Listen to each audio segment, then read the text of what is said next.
merci de nous recevoir chez vous. Alors vous êtes de retour en Israël après une saison en Belgique, question technique à cause du corona. Vous avez été sur place pendant 6 mois, ça fait du bien de rentrer à la maison? Waouh!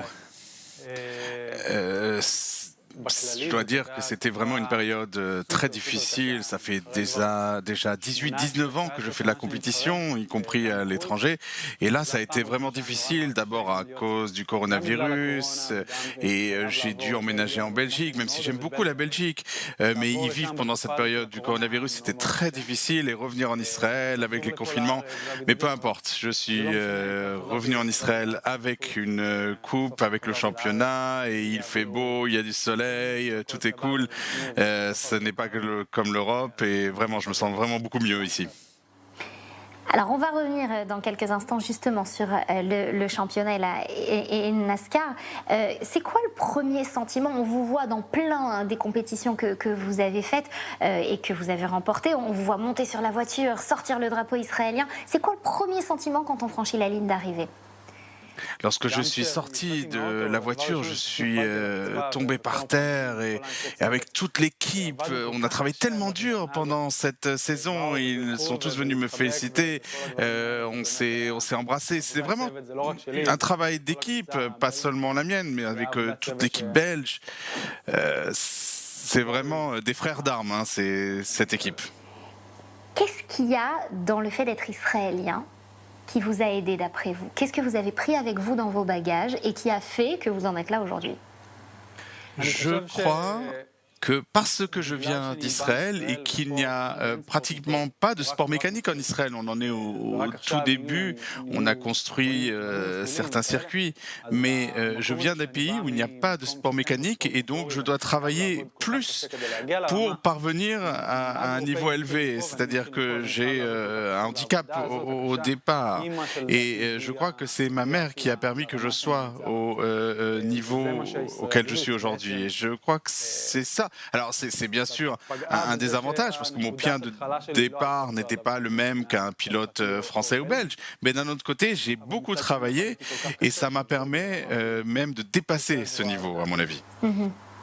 Et comment vous expliquez que pendant longtemps, Israël a eu du mal à se hisser haut dans les représentations sportives? Je parle pas simplement de courses automobiles. Et là, d'un coup, vous et d'autres, on sent que nos athlètes remportent enfin des prix sur la scène internationale. Comment on l'explique ça? Dans le sport en général, j'ai du mal à nous comparer. Je ne suis pas sûr, par exemple, que l'équipe d'Israël de football soit au top de la compétition mondiale. Mais je vois, par exemple, effectivement, en judo, en sport mécanique, on a tellement de talent ici en Israël, et surtout récemment. Et c'est concernant le sport mécanique, c'est quelque chose qui se développe beaucoup en Israël. On a beaucoup de talents, des pilotes qui sont très doués en Israël. Et parce que c'est une discipline qui commence à se développer, eh bien, la presse couvre les compétitions, les gens s'y intéressent plus, donc il y a plus de sponsors, donc plus d'options pour ces pilotes d'aller à l'étranger et de faire de la compétition. Et donc c'est un cycle qui se crée. Et c'est ça qui permet le développement de ce sport. J'espère, je souhaite que lors des 10 prochaines années, on verra un développement encore plus important. Comme un pilote de Formule 1, Lewis Hamilton, eh bien, il fait la une des journaux lorsqu'il remporte une compétition. J'espère que ce sera le cas ici en Israël. Pas forcément pour les sports mécaniques, mais pour tous les sports. Quand quelqu'un remportera le championnat d'Europe, eh bien, il sera effectivement en première page et que ça lui permettra d'avoir une plus couverture et plus de financement. Alors, ma dernière question, elle concernera la représentation justement d'Israël sur la scène internationale. Est-ce qu'à certains moments, vous sentez, quand on parle de boycott des sportifs israéliens, est-ce que vous l'avez ressenti à certains moments dans votre carrière? Non. Non, jamais. Je n'ai jamais été considéré différemment parce que j'étais israélien. Dans tous les sports, mais moi plus spécifiquement, je connais ça du sport mécanique. Je crois que le sport connecte entre les gens et j'ai souvent été en compétition et été ami avec des pilotes de pays arabes, d'Arabie Saoudite, du Liban, d'Arabie Saoudite, d'Iran. Et il n'y a jamais d'hostilité. C'est du sport, c'est du sport.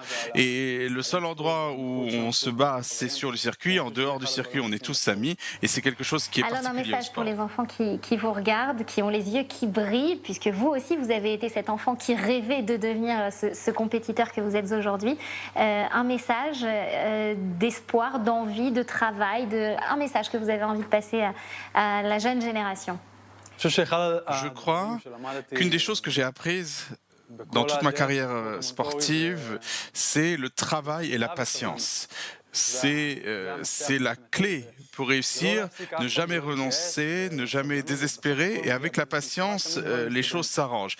Et même quand ma carrière en était à un point où je pensais eh bien tout quitter, eh bien avec la patience, les choses s'arrangent. À chaque fois qu'on a des difficultés, c'est vraiment l'entraînement qui fait qu'on devient bon. Merci beaucoup.